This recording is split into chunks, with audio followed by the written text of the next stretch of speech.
Welcome, welcome, welcome, and thank you. I'm going to start a little bit early because we have a full plate tonight, and there is something special and new that I knew nothing about. And so let me just say, I'm Catherine Willis. I'm one of a long-time volunteer with the Sister City groups. We met to put the Cultural Quilt series of lectures together. This is the fifth? Fourth in this series. There are flyers over there that you can take with you that will explain Cultural Quilt and tell you what the next lectures that are coming up are. We encourage you to do that and take some for friends, okay? Tonight's lecture is brought to you by the French Sister City, the Fredericksburg Fréjus Sister City Association. We have 3 speakers on our agenda tonight, and I'll tell you a little about them so that we won't spend time doing that introduction during the thing. Dr. Craig Vasey, where are you, Craig? Craig is the retired head of the philosophy department at Mary Washington. I learned by listening to him on Town Talk the other day that he has a PhD in French philosophy from the Sorbonne, and when he got back, he did a PhD at Tufts? Brown in philosophy so that it would be an American degree. And he taught French while he was waiting for a full-time philosophy slot to come up. So we are the lucky beneficiaries of Craig. He was a longtime president of the French Sister City Association, so that's fun. Also, we have Bill Beck. You probably know Bill. He's an antiquarian and has exquisite taste and a wonderful collection of antiques. He ran an antique shop in downtown Fredericksburg for a long time, and now he is running his enterprise from his home. He was also the mayor of Fredericksburg, so he is a long-time personality here in Fredericksburg, an antiquarian and a researcher, an independent researcher.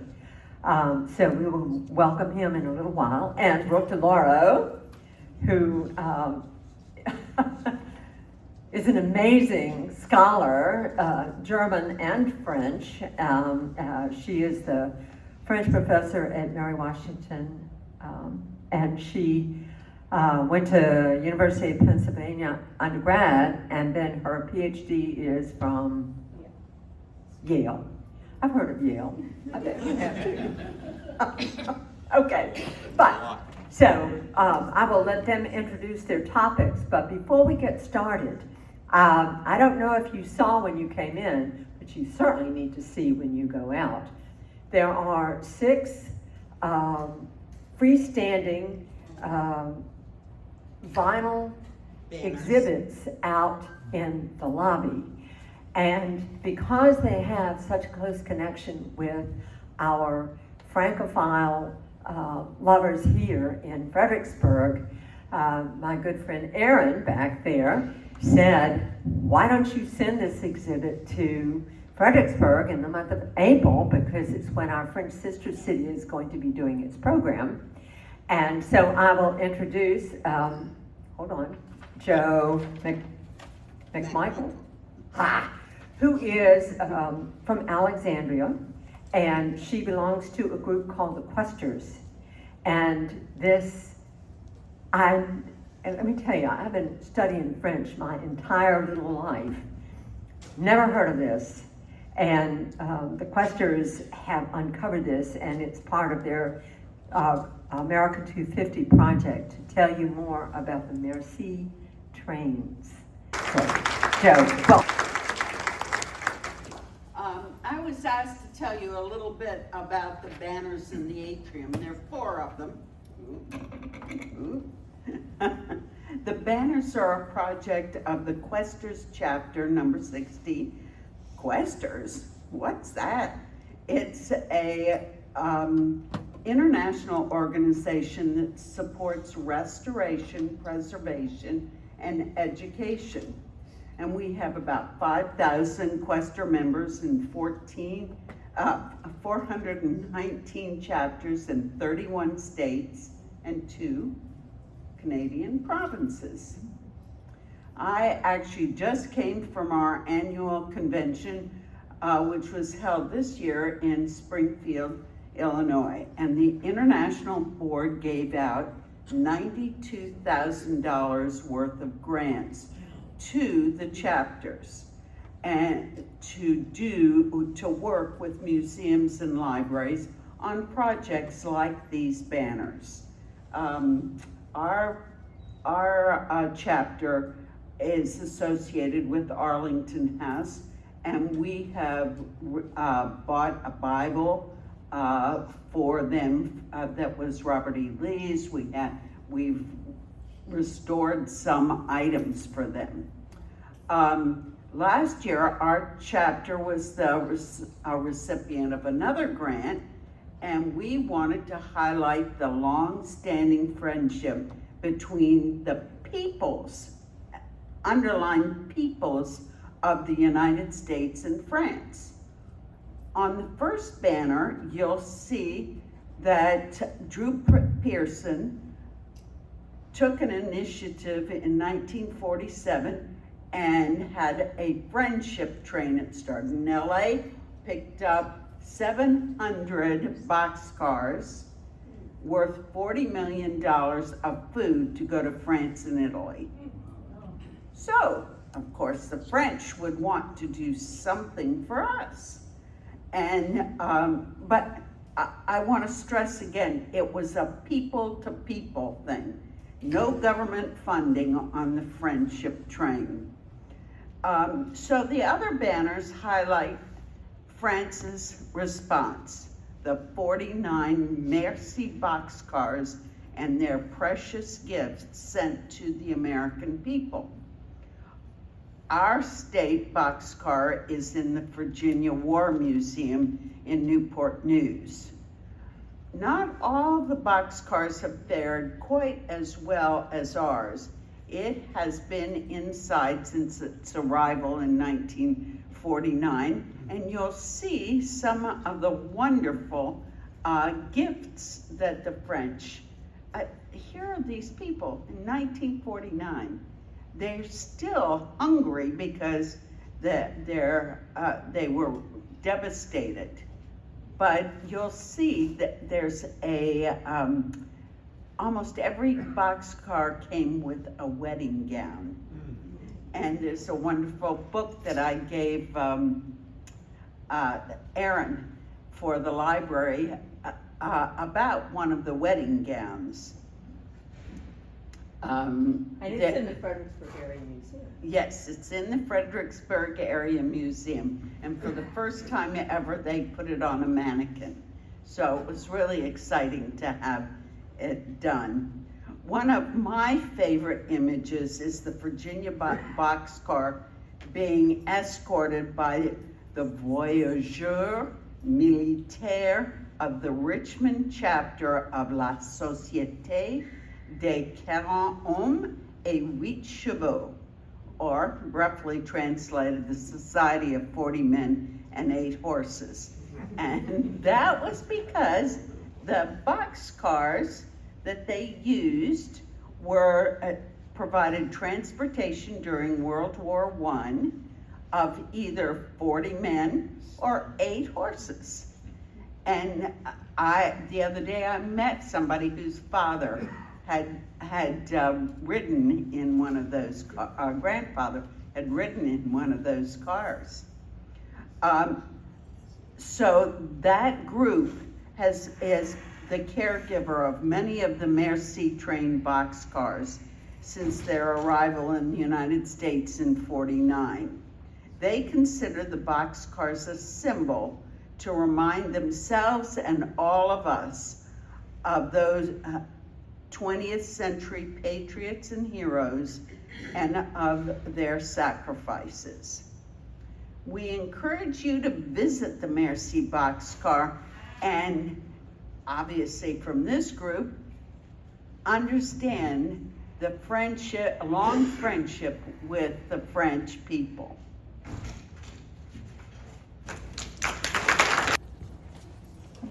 Thank you, Catherine, for the introductions and for organizing this. Catherine and Scott Walker are the architects behind this idea, and it's been a great series. I appreciate being a part of it and appreciate them doing it. The French Sister City group decided that rather than have one speaker try to keep your attention for 45 minutes, we would have 3 speakers and try to keep your attention each for about 15 minutes. So I'm hoping that works. And then I chose the topic of the Statue of Liberty, or as the French say, la liberté éclairant le monde, liberty enlightening the world, because I knew that there was going to be interesting backstory to it that would be fun to learn about and then to share with people. And I really was quite surprised by some of the things I learned about it. To start though, let me just say this.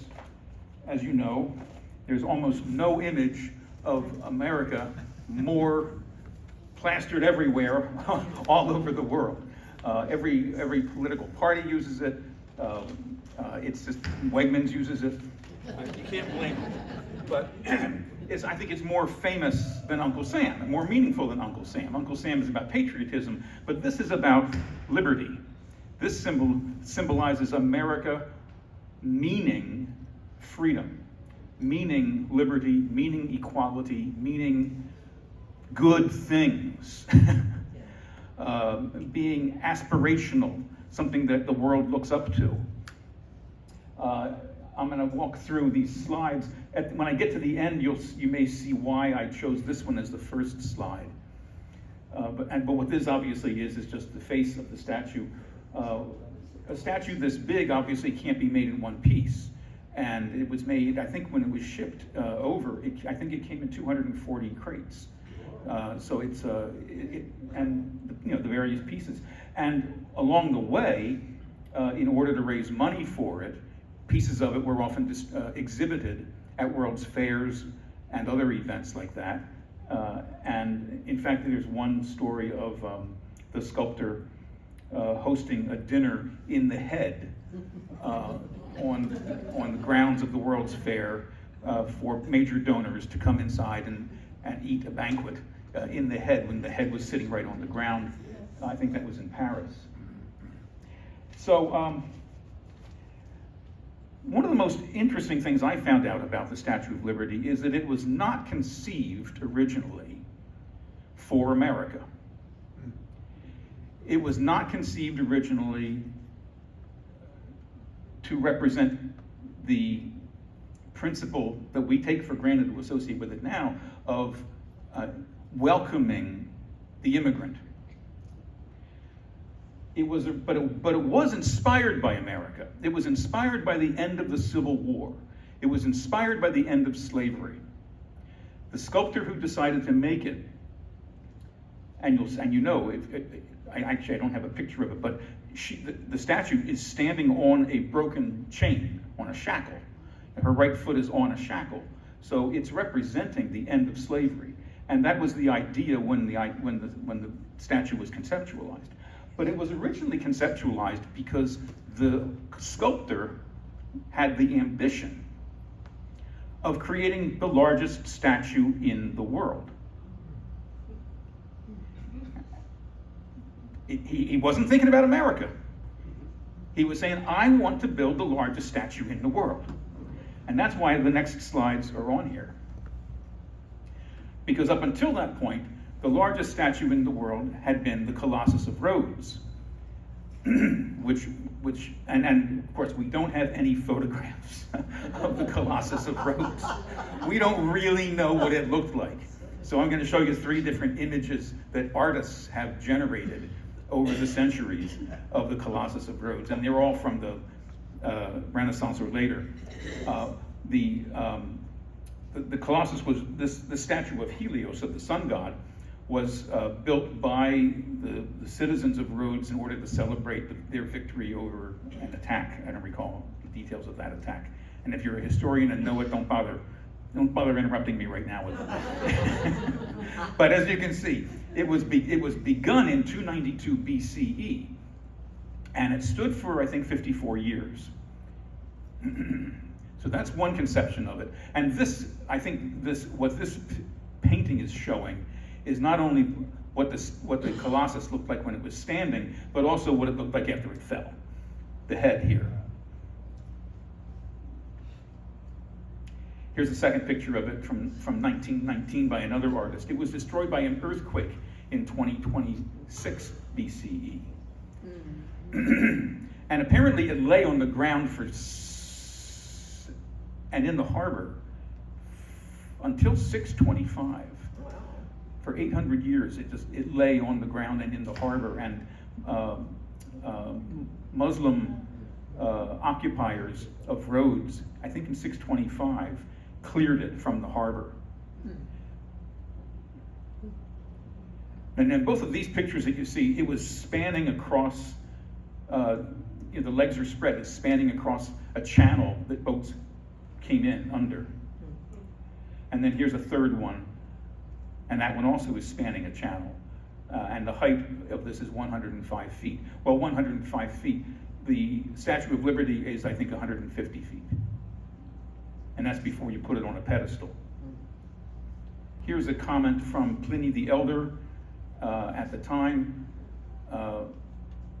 Most worthy of our admiration is the colossal statue of the sun, which stood formerly at Rhodes.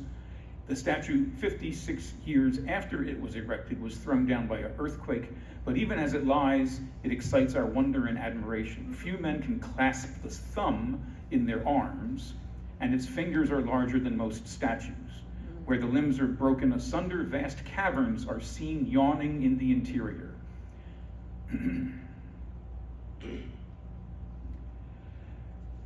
Now we were just being told about the Merci train and the gift from the French to the United States.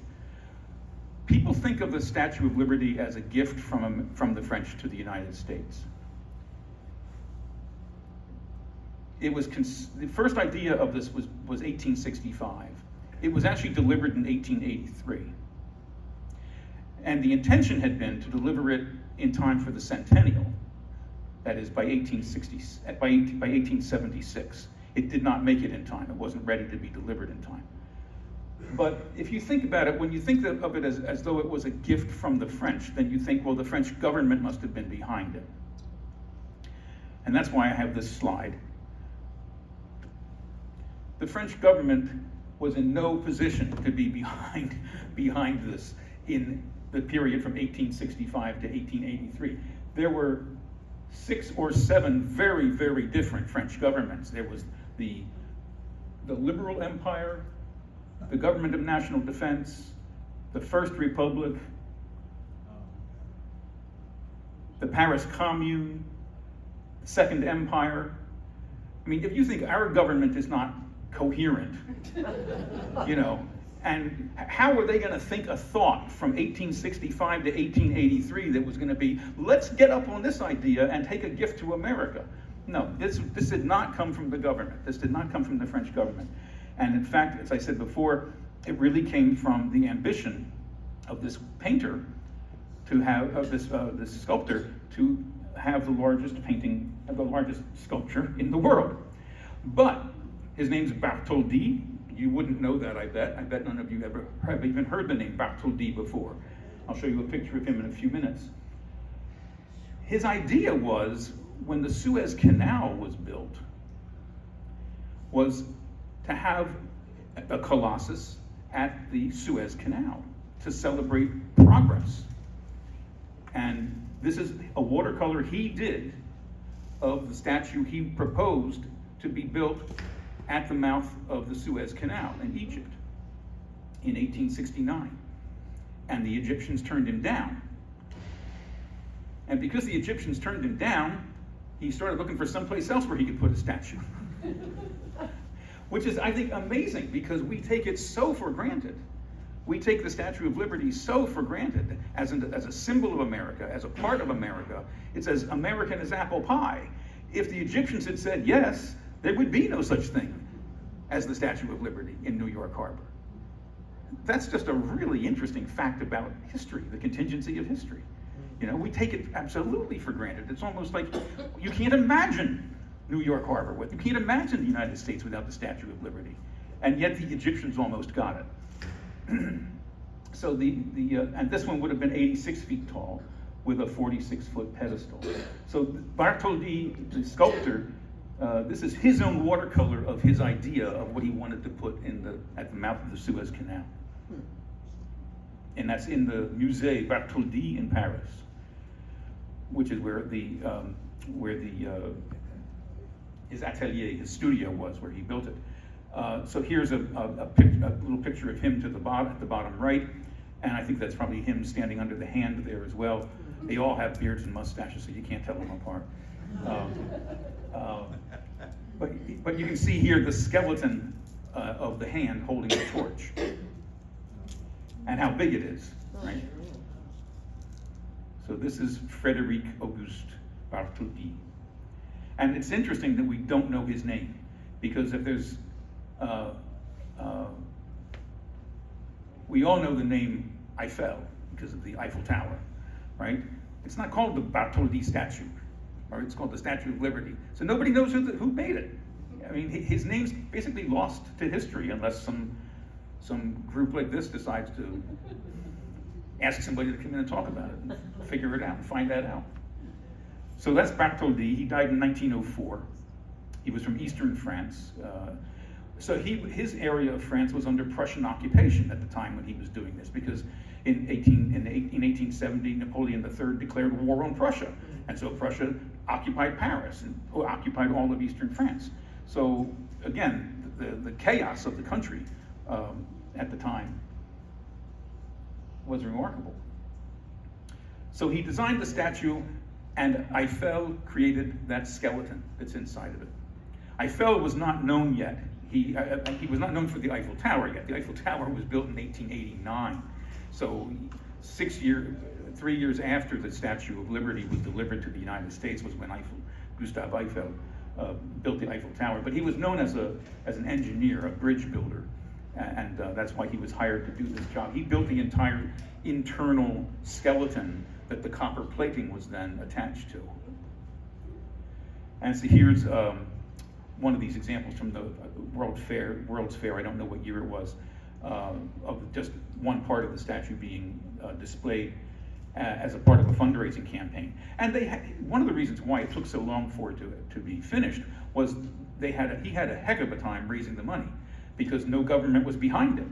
The French government didn't fund it, the American government didn't fund it. He spent a lot of his time traveling the United States and trying to get committees, fundraising committees, to agree to support it and to raise money, and the same in France. And so it took him a long time to put this thing together for that reason as well. The copper sheets were hammered onto the shape and assembled over Eiffel's iron skeleton. The copper sheets were the idea, the choice of using copper as the skin, so to speak, of the skeleton of the statue. That came from another legendary French engineer, Viollet-le-Duc. I don't know if you know the name Viollet-le-Duc, but if you've ever seen Notre Dame Cathedral and you've seen the spire on the back of the cathedral, that was the work of Viollet-le-Duc. So he was engaged to provide, as an engineer, to provide that part of to work on that part of the statue. To raise funds and build excitement, parts of the statue were displayed publicly. The torch was exhibited at the 1876 Centennial in Philadelphia. Okay, so at the Centennial, the torch was already here, and the head was shown in Paris in 1878. This is a photograph of the statue in Paris, in the street outside of Bartholdi's studio, before it was taken apart and put into 240 crates and shipped to the United States. I love these old photographs of the statue in the city like that. It's just so incongruous to see the thing standing up over the whole city. Here's a photograph from 1886 of the statue in the New York Harbor. This is the year that it was that it arrived and was installed. The statue is 150 feet tall. The Colossus of Rhodes been 105, and the pedestal it's on is 46 feet tall. So he succeeded in making the largest statue in the world. Here's a newspaper from New York at the time, showing a little bit of what the skeleton inside looks like. And they talked so much. The book, if you're interested in detail on it, this book is called Liberty's Torch by Elizabeth Mitchell, and it's a wonderful story. It's really a biography of Bartholdi, but it's also, of course, the story of the construction of this. And the detail that she goes into is really enlightening. And one of the things that she has to talk about quite a bit is they had to worry about the wind in New York Harbor, and the sun, and the heat, and the cold, and the ice, and the snow. That it had to be able to, it was that tall, and it had to withstand all those weather conditions and not fall over. It had to be put in the ground in such a powerful way. That's why the pedestal was 46 feet tall itself. And when Bartholdi came to the United States, he had to pick a place to put it. So he's coming in the New York Harbor on a ship, and he's looking at the different islands that there are in New York Harbor, and he's thinking, well, maybe that one will work, maybe that one will work. He thought about putting it on Manhattan for a while, and then he changed his mind and decided it ought to be out in the water. Another photograph from the time. This is from October of 1886. This is the day it was inaugurated, the day it was first celebrated. And then here's my last slide. If you remember what the first slide was, that was just the face. So this is everything else. So, but you can see what's below the face, or what's behind the face, is just that skeletal structure behind it that holds it on. And then, actually, it's not my last slide. I have one more slide. This, it wasn't until now Emma Lazarus wrote this poem for a competition in order for it to be part of the Statue of Liberty. But I don't think it was actually attached to the pedestal until 1904 or 1906. So even that's important to realize, that these lines we know of, that everybody used to learn in school, give me your tired, your poor, your huddled masses yearning to breathe free. These are the wretched refuse of your teeming shore. Send these the homeless, tempest tossed to me. I lift my lamp beside the golden door. This is what has come to make us think of the Statue of Liberty as being a symbol of immigration, and of America as the welcoming nation, the nation that welcomes immigrants, especially the poor, the downtrodden, the unhappy, the homeless. In doing my research, I ran across a story about Ken Cuccinelli, who used to be our lieutenant governor, and he worked in the Trump administration during the first Trump administration, and he had proposed at the time that this should be changed to read,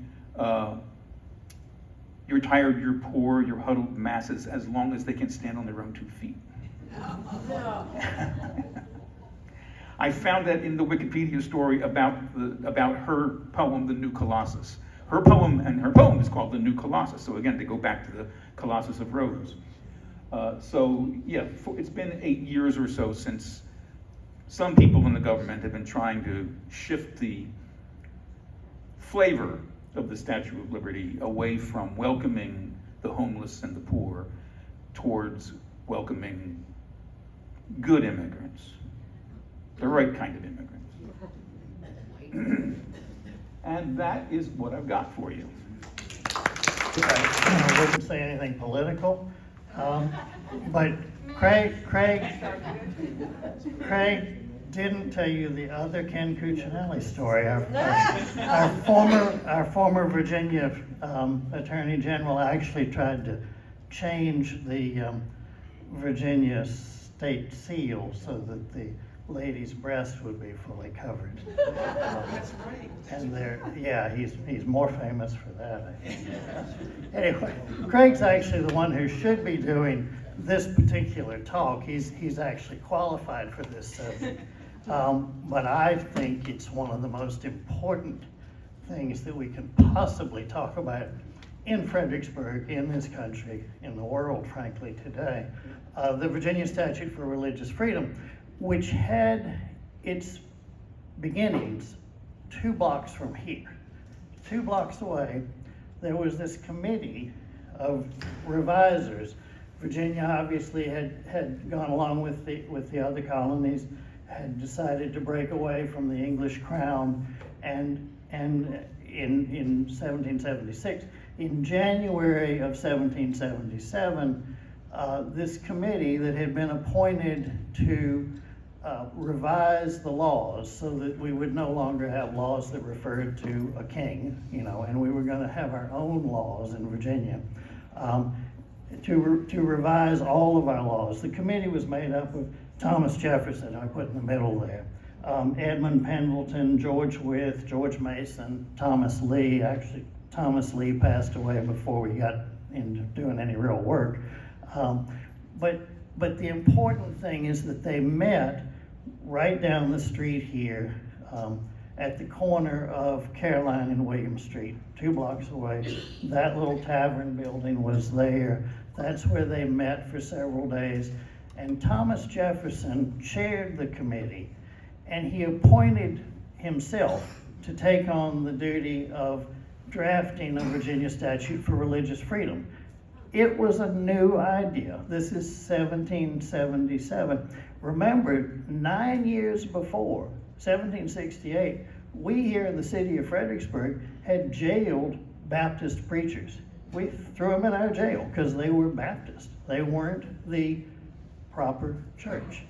It was a whole new idea, and it was important. But Jefferson assigned that idea to himself. I also like to, when I happen to walk downtown and talk about Fredericksburg, point out that that corner that's now an antiques mall, but that was the Woolworth store when I was a kid. In the 1960s, there were Virginians who sat at the counter and waited to be served at that site.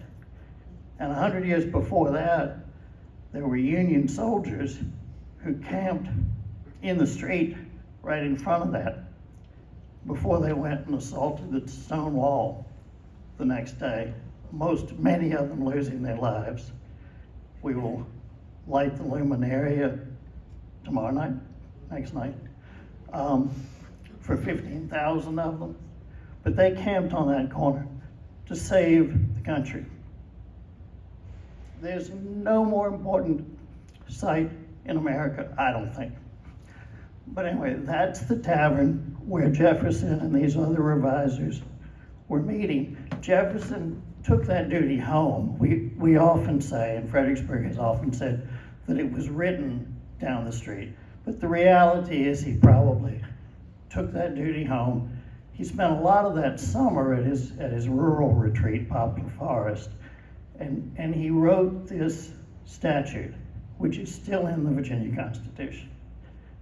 But it is, and that's where my first slide, Almighty God hath created the mind free. That's in the second sentence there in Jefferson's statute.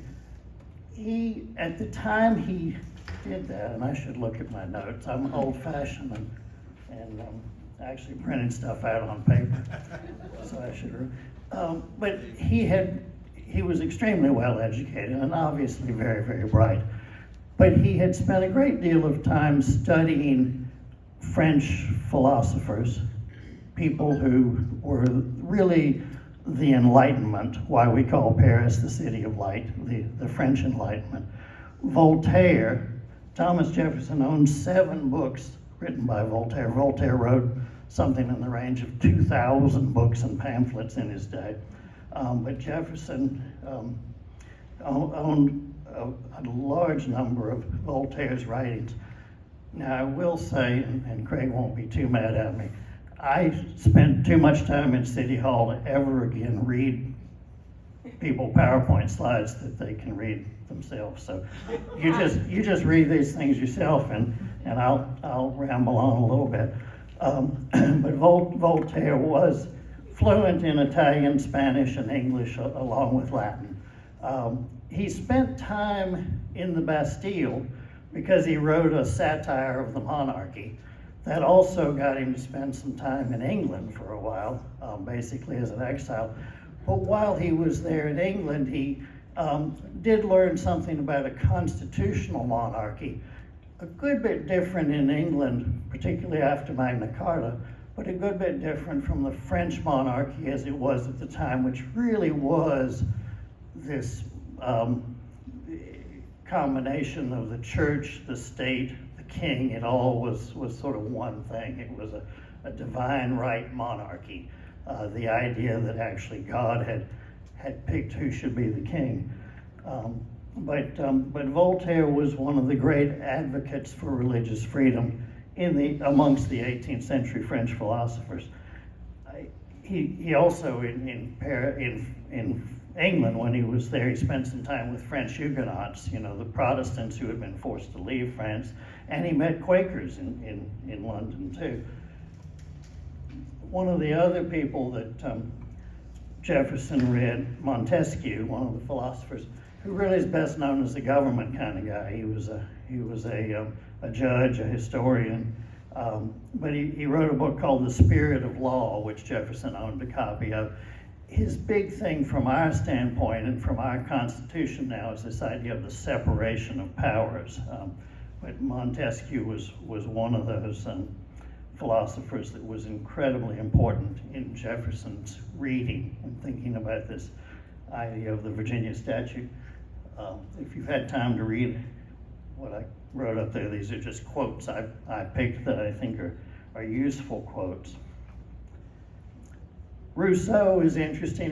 He's often thrown in with Voltaire as sort of the two famous French philosophers. Rousseau actually lived in Switzerland, in Geneva, because his ancestors had to leave France. They'd fled the Catholics. They had left French Catholicism and lived in Switzerland. But we do see them together. In my world, you sometimes come across Wedgwood figurines from the 18th century that are paired, Voltaire and Rousseau. But he's one of the more interesting philosophers. And my point just being that these are the people that really gave Jefferson sort of the background that he distilled into that statute. Now, this one, don't shoot me, Diderot, Dennis Diderot, and a quote there on the screen that actually is probably not original with Diderot, but it does pretty well encapsulate his feelings about some things. Diderot is important again in my world. He published an encyclopedia. He spent most of his life working on an encyclopedia, which was an enormous work. And I will read you a quote from Diderot. The purpose of an encyclopedia is to assemble the knowledge scattered over the surface of the earth in order that the labors of centuries past may not be in vain during centuries to come. Diderot did not lack for confidence in the importance of his project, I guess we'd say. Contributors to his encyclopedia, but he himself wrote 7,000 articles, and it's a well-known and condensed versions of it are used in the antiques world these days because he had illustrated discussions, illustrated entries about things like silversmithing and furniture making and anything you wanted to know. Jefferson actually, when he was governor of Virginia, before he went to France, he ordered a 35-volume set of the Diderot Encyclopedia for the state of Virginia, thinking that the state needed it. but he liked it so much he kept it at Monticello for a year. That encyclopedia is called the crowning venture of the Enlightenment, or has been called that. And I think that may be true. But Jefferson read all these guys, studied all these guys. Diderot was the youngest of the bunch. He happened to die just a few months before Jefferson arrived in Paris in 1784. So Jefferson never actually met any of them. But they were all important to his thinking. But and there's sort of two parts to my story tonight. Jefferson, as we all know, was incredibly bright, incredibly well educated, but he was a Virginian. He grew up where we are, he grew up around here. That's probably the most sophisticated church building Thomas Jefferson ever saw before he went to France. And you think about, he was reading this very high-level thinking from the greatest philosophers in the Western world at the time, but he lived in Virginia here. That's what he saw. So when he went to Paris, things looked different. That, and I know what I thought when I first saw that. It is different. But that's a whole new world that Jefferson was introduced to. He arrived there at the age of 41. He was appointed to be the minister replacing Benjamin Franklin. But he arrived in Paris in August, I think, of 1841. 1784, he was 41 years old.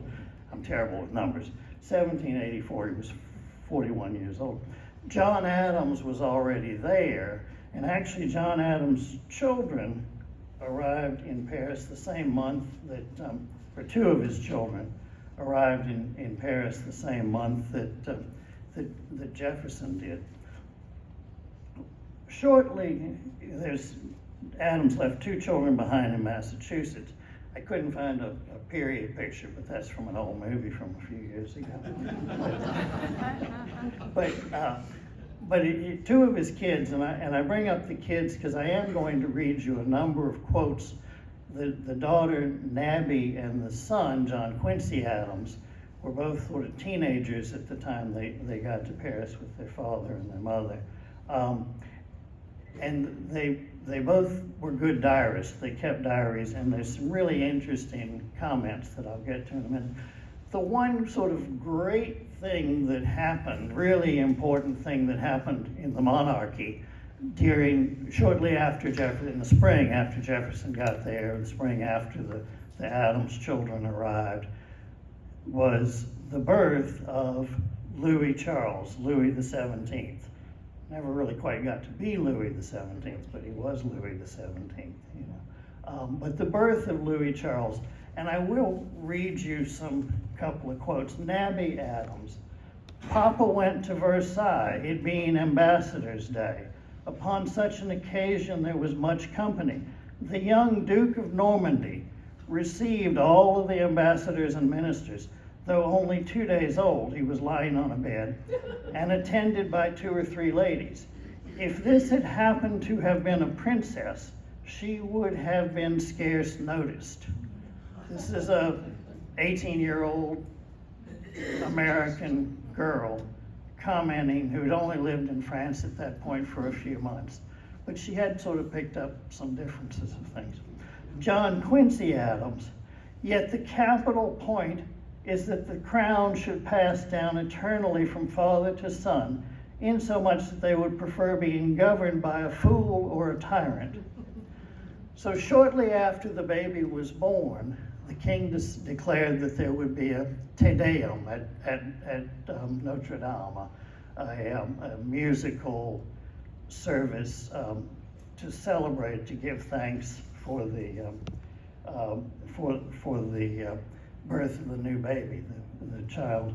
That occurred on April 1st of 1785. Nabby Adams, the Adams daughter again, said, I believe I may say with truth there were millions of people, Mr. Jefferson, who rode from the Marquise with us, suppose there were as many people in the streets as there were in the state of Massachusetts. And then a quote from Jefferson, wrote to his secretary the next day, "I will only observe to you in general that there were more judges, ecclesiastics, and grand seigneurs present than General Washington had of simple soldiers in his army when he took the Hessians at Trenton, beat the British at Princeton, and hemmed up the British army at Brunswick a whole winter."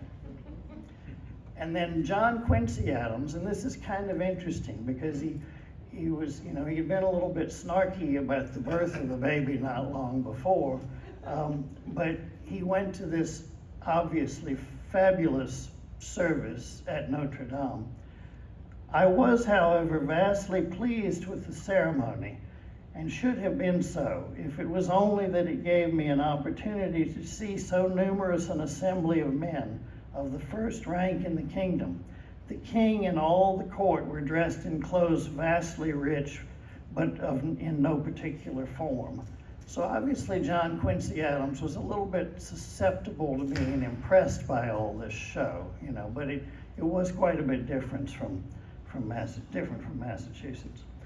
Later that evening, Nabby, the sister, wrote in her diary, "In the eve, the whole city of Paris was illuminated."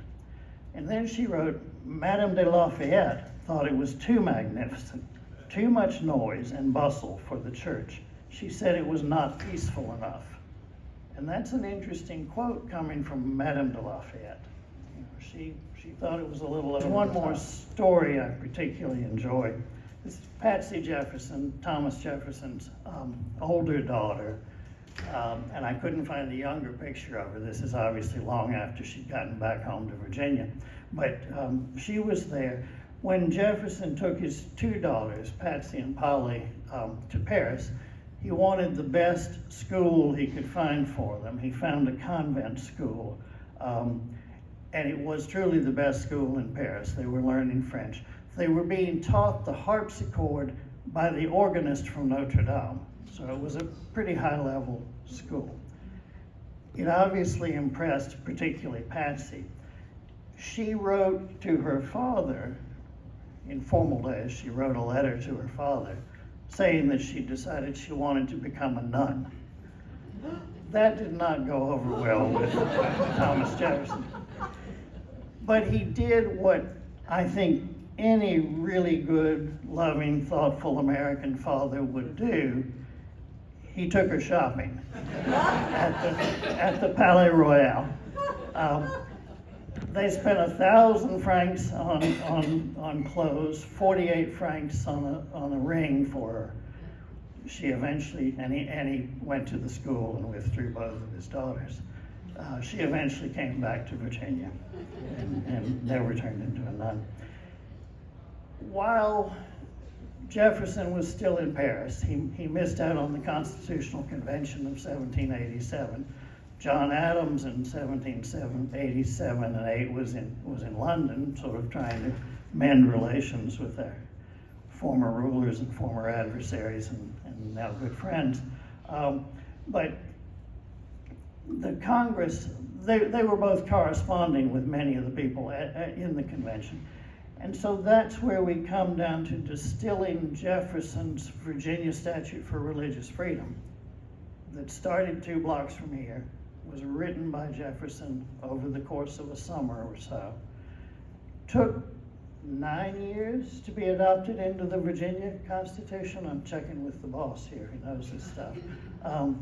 But it was distilled to the very simple, and I will read this to you. Congress shall make no law respecting an establishment of religion or prohibiting the free exercise thereof.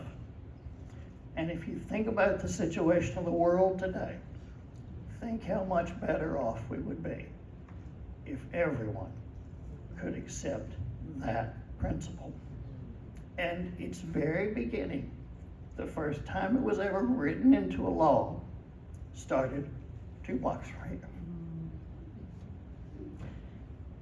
But you know, it's not an anti-religious thing. The fact is that religions do better like a lot of things, with air and sunlight and freedom. This is churches of various denominations. Maybe the biggest one is the one on the right, built by the descendants of the people who were jailed in 1768. Churches in Fredericksburg, all of them at that point Christian, of various denominations. But today, in Fredericksburg, we've got obviously Jewish, Muslim, Baha'i, Buddhist, probably more I can't think of. Most of them, all of them, as congregations, caring for the sick, the hungry, the immigrants, the infirm, doing things that in the tradition in which I was raised, we would call Christ-like. But it's not necessarily. The Dalai Lama might say that's humanitarian. But that freedom to practice in whatever faith, or in Jefferson's words, in his statute he covers not only the Jew, the Gentile, the Hindu, and the Mohammedan, and the infidel of every denomination. So many of those activities are being carried on by people who are non-believers, and that's okay too, because that's what the statute says, and that's what the First Amendment says. Thank you all very much.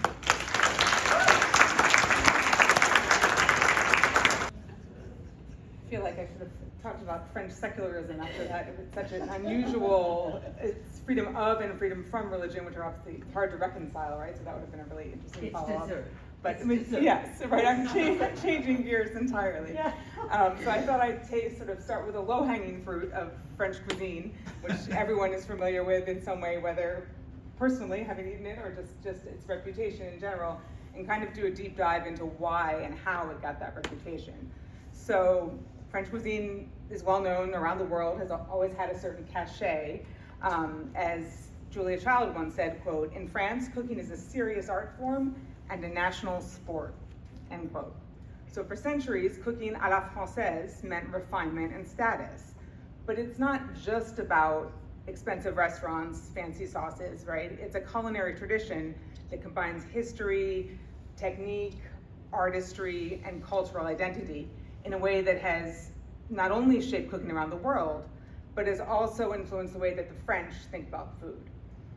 So let's start with what we do know, right? The French cooking developed many of the foundational techniques taught in culinary schools worldwide: knife skills, sauce making, pastry techniques, stock preparation, and most culinary terms are French, right? Or even hors d'oeuvres, as simple as that: sauté, mise en place, sous vide, flambé, soufflé, all of these things, right? But how is it that France or French cuisine got that reputation as a global powerhouse?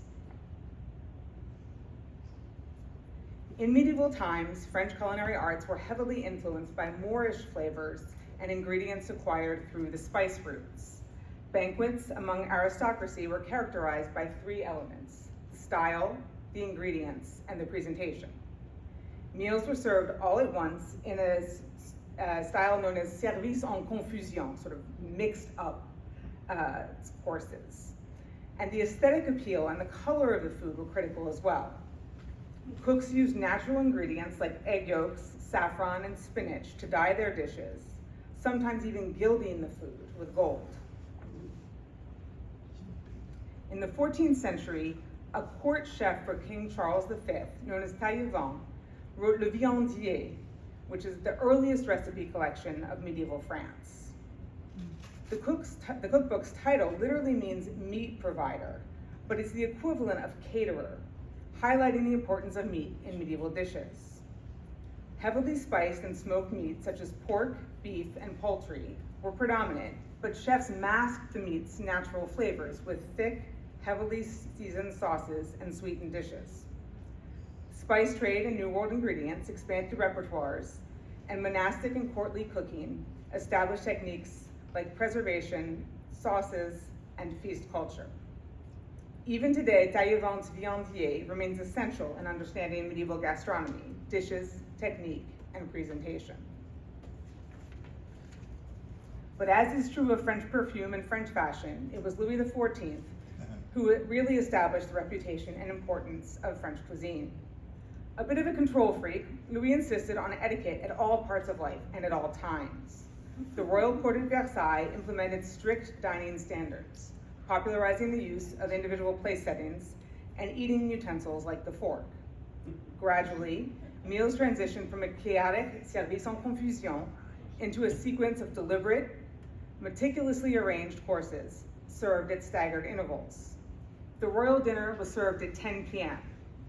Why the late hour? Because food was delivered daily from around the country. Oysters came in from Brittany, chicken from Burgundy, Saint-Nectaire cheese from the Cantal region in Auvergne. The king also had a vegetable garden on the chateau grounds. Built from 1678 to 1683, the garden was said to provide up to 4,000 bags and 150 gallons of fresh vegetables a day. Lettuce was grown in January, strawberries were ripe in March, coffee beans and bananas flourished thanks to new glass-making techniques. And by 1685, greenhouse conditions were possible, and underground heating kept roots healthy, even in the dead of winter. And during the reign of Louis XIV, sophisticated traditions of French cuisine gradually extended beyond the aristocracy to the broader population, leading to major transformations in cooking techniques and dining customs. In the 18th centuries, chefs François-Pierre Lavarenne and Marie-Antoine Carême spearheaded movements that shifted French cooking away from its foreign influences and developed France's own indigenous style. He replaced heavy exotic spices with fresh local herbs, parsley, thyme, and vegetables, cauliflower and peas, and championed the use of butter and created early prototypes of classic sauces like roux, hollandaise, and bechamel. In 1651, Lavarenne published Le Cuisinier Français, the French chef. It was one of the first European texts meant to teach chefs how to cook, rather than just treat food as medicine. By the French Revolution in 1789, there were around 100 restaurants in Paris and about 1,800 cafes, with even bigger changes to follow. This was partly driven by the fall of guilds, victims of the revolution.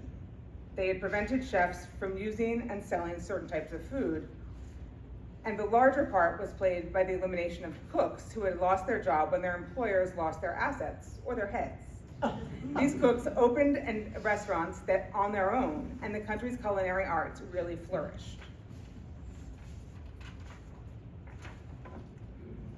Now accepted as the world's first celebrity chef, Marie-Antoine Carême authored L'Art de la Cuisine Française, The Art of French Cooking, in 1883, declaring, quote, "I would like every citizen in our beautiful France to be able to eat delicious food," end quote. Carême built on the foundation laid by Lavarenne and elevated French cuisine to a rigorous art form, becoming the personal chef to royalty and heads of state, and earning himself the nickname King of Chefs and Chef of Kings. Beyond the cookbook, Carême is known for 3 innovations. First, introducing service à la Russe, so we've gone from confused service to more orderly service with Louis XIV, and now Russian service, to fine dining, which is the modern method of serving dishes sequentially rather than all at once. 2, systematizing classic cooking by refining the standard base or mother sauces like bechamel, velouté, and espagnole. And 3, designing breathtaking architectural pastry masterpieces like the millefeuille. Today, there are 4 dishes, both savory and sweet, named after Carême. Together, he and Lavarenne revolutionized cooking by shifting away from heavy, spice-laden meals, excuse me, and into precise, elegant foundation of modern haute cuisine. They place an emphasis on fresh, seasonal ingredients, local herbs, and natural flavors, balanced portions, and aesthetic presentation. In the late 19th and early 20th century, Jean-Auguste Escoffier was a leading pioneer in the modernization of haute cuisine. A prominent chef, writer, and owner of several restaurants, he ruled the kitchens of the Paris Ritz. He modernized many popular French cooking methods, created a standardized menu structure, and developed better ways to organize restaurant kitchens by using a brigade system and dividing his staff into 5 sections. Furthermore, he simplified many recipes and standardized cooking practices to what we now think of as classic French cooking, or haute cuisine, where it takes years of apprenticeship to master techniques. In 1903, Escoffier published his seminal cookbook, Le Guide Culinaire, the Culinary Guide. Its title is simple in French, but in English, it is a guide to modern cookery, so the addition of the modern, and that reflects Escoffier's reputation as the father of modern cuisine. Today, it's the Larousse Gastronomique that's considered the Bible of French gastronomy. First published in 1938 and regularly updated, it's a collection of recipes and tips. Gordon Ramsay says it was the first recipe book he took seriously, and he still uses it as a resource throughout his career. He's not alone. Many chefs report having a copy. But beyond this historical perspective, what is it that makes French so unique and so influential in the cuisine industry? First, France has many distinct culinary regions, each with its own ingredients and traditions.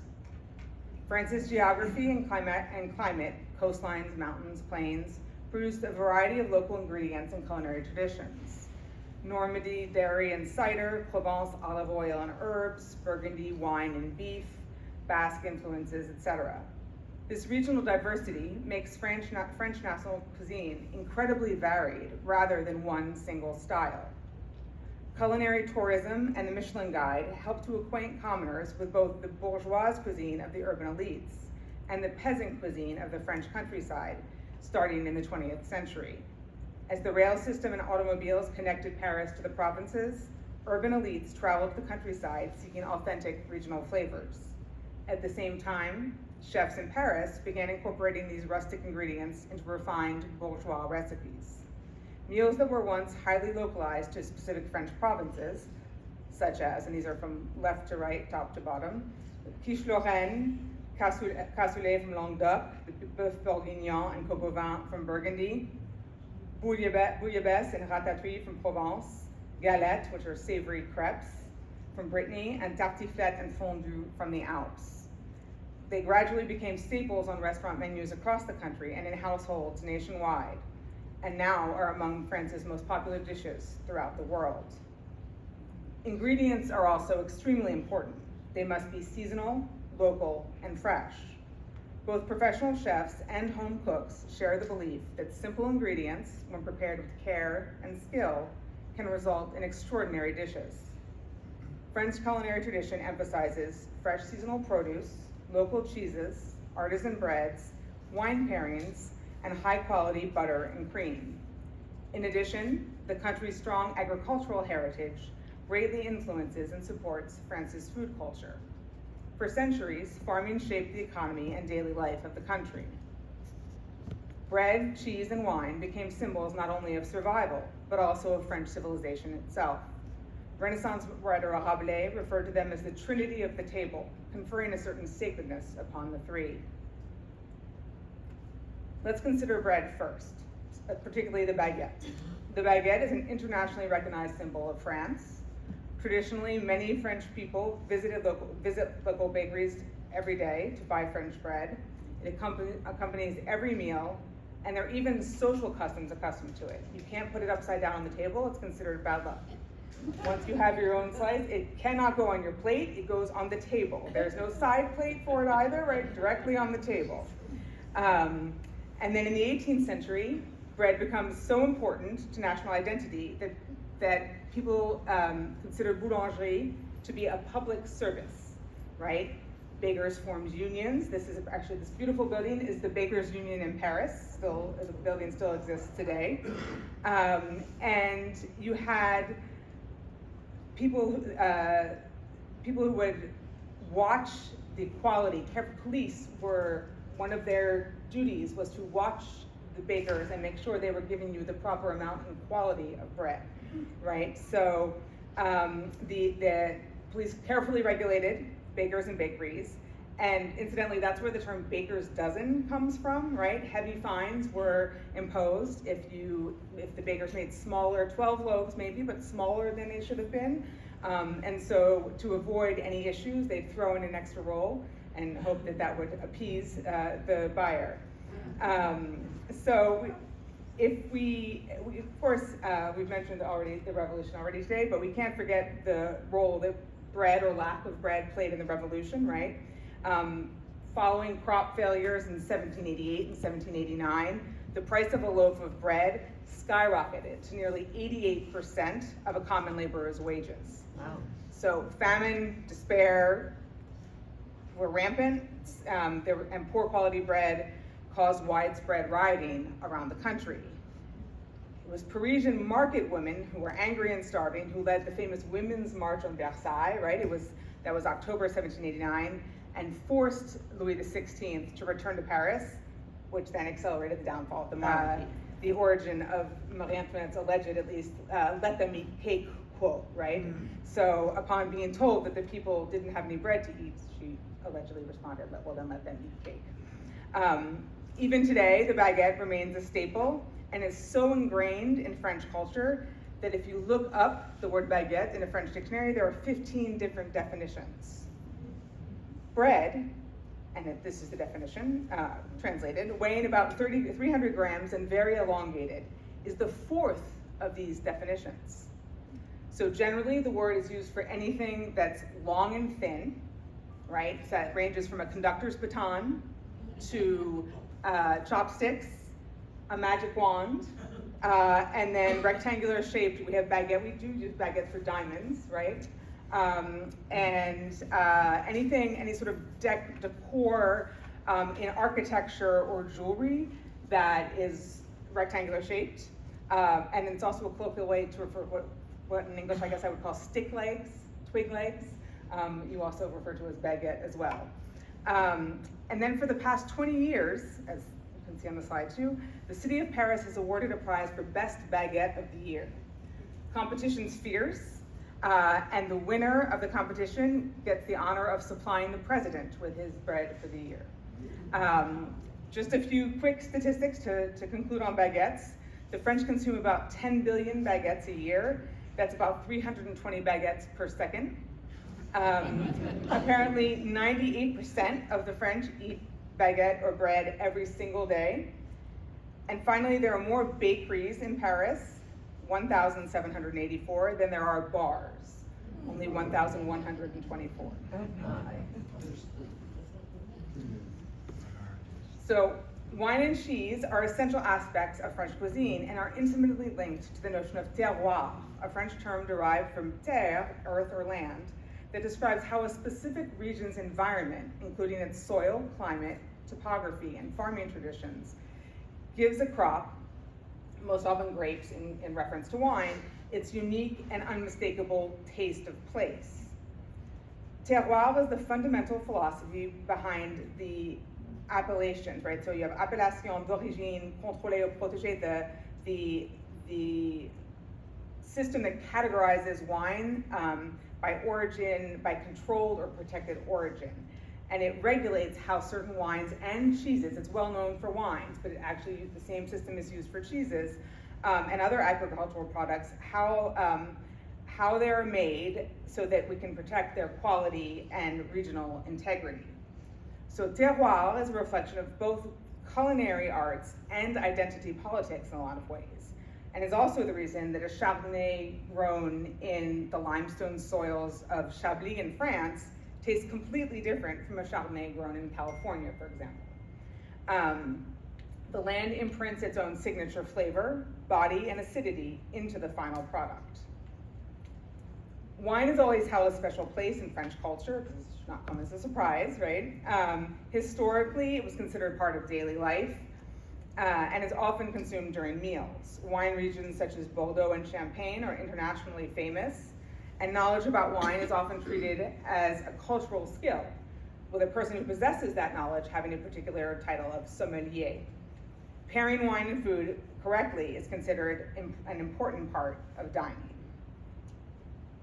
Let's see. Cheese. Cheese is another French staple and an essential course for lunch and dinner. France produces hundreds of varieties of cheese, and many are associated with specific regions. Former French President Charles de Gaulle famously asked how anyone could govern a country with 246 different cheeses, humorously suggesting that France's diversity is reflected in its food. Today, the diversity of France's geography and climate have led to the development of over 1,300 distinct types of cheese, categorized into 8 different families. Grocery stores typically sell 100 to 300 different cheeses, and there are stores which sell cheese exclusively. And the average family has 3 to 6 different cheeses in their refrigerator at any given time, to be served before or in lieu of dessert, again at lunch or dinner, and when it was discovered that Nicolas Sarkozy, the president of France from 2007 to 2012, didn't like cheese, he lost a lot of the popular vote, right? The popular vote decreased dramatically. But French food culture is not only about luxury or fine dining or specific products. Yes, France is a nation that invented the restaurant, the picnic, baguettes, crème brûlée, but everyday rituals matter too. Oops, I'm off on this. Shopping at outdoor markets, speaking with bakers and cheesemongers, and preparing meals at home are all traditional practices that reinforce community ties. In many towns, markets serve as social places where people meet neighbors and maintain local traditions. It's proof that the French live to eat, they don't eat to live. One of the first things visitors will notice is the structure of a French meal. A traditional meal often includes several courses, an appetizer, a main dish, cheese, dessert, and coffee. Even everyday dinners may involve multiple stages. Dining is seen as social and cultural, not just functional. Meals encourage conversation, connection, and community. French waiters have the reputation of being rude and ignoring you, but really, they just assume that you want to be left alone to fully engage in what the French would call the joie de vivre, or the joy of living. This isn't just happiness, nor is it constant positivity. It's something deeper, an active delight in being alive that emerges from French culture and intellectual life, a place where people historically placed value on experience, not just achievement. Joie de vivre is reflected in France's appreciation for food, conversation, art, and leisure. It's not about excess, but about savoring, long meals, conversations that last hours, sitting in a cafe with no agenda. The French cafe has historically been a place not only to drink coffee, but also to exchange ideas. Writers, artists, and philosophers often gathered in cafes to discuss literature and politics. For example, Le Procope, the oldest continuously operating cafe in Paris, established in 1686, served as a primary meeting hub for radical thinkers planning the 1789 revolution, including Robespierre, Danton, and Marat. Historically, food and drink establishments in France have always contributed to social, intellectual, and artistic culture. This is true in the home as well. Meals are the time when families and friends gather, discuss politics, right? Taboo in the US, not in France, tell stories, and strengthen relationships. In French culture, eating alone or eating too quickly has sometimes been viewed as unhealthy socially as well as physically. Historically, families would sit together for long brunches or dinners, especially on Sundays or Wednesdays when schools let out early. But modern France faces challenges and changes in food culture. Fast food establishments, globalization, and busy work schedules have allowed eating habits, especially among the younger, have altered eating habits, especially among the younger generation. American-style fast food restaurants have become popular in the late 20th century, but France has responded by trying to preserve local meal culture. Passion for food is instilled from childhood. 3-course meals are served at home and at school, starting when you're barely 3 years old. School lunches in France are often treated more seriously than in many countries. Students may receive balanced multi-course meals that introduce them to vegetables, cheeses, and regional dishes.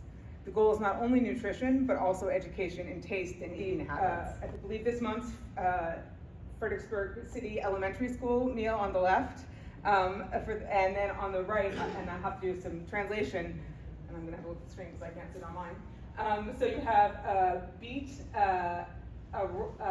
raw beet salad, followed by a chicken thigh, roasted potatoes, then a particular cheese, basket of fruit.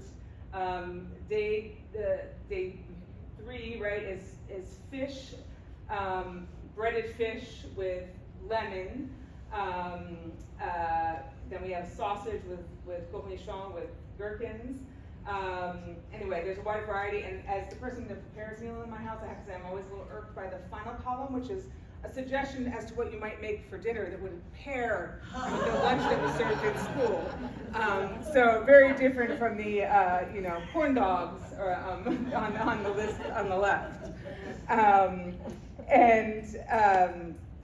So we have this final element, I would say, of the joie de vivre as it relates to French gastronomy is understanding that French attitudes towards food emphasize pleasure without guilt. In many societies, food discussion focuses heavily on dieting and restriction.